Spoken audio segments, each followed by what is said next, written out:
এক সময় একজন ফেরেশতা এসে এক লোককে বলল, আমি তোমার উপর খুশি, তুমি যা চাইবে আমি তোমাকে তাই দেবো, তবে একটা শর্ত, তুমি যা চাইবে আমি তোমাকে সব দেবো, তবে তোমার প্রতিবেশীকে দেবো তার দ্বিগুণ।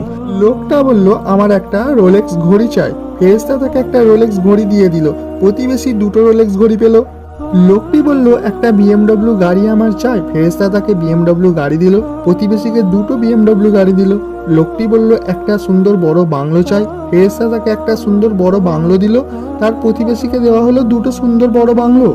লোকটি পরে বলল, দয়া করে আমার শেষ ইচ্ছাটি পূরণ করে দাও। ফেরেশতা বলল, কি সেটা? লোকটা বলল, আমার একটা চোখ তুমি নষ্ট করে দাও, যাতে কিছু আমি চোখে না দেখতে পাই।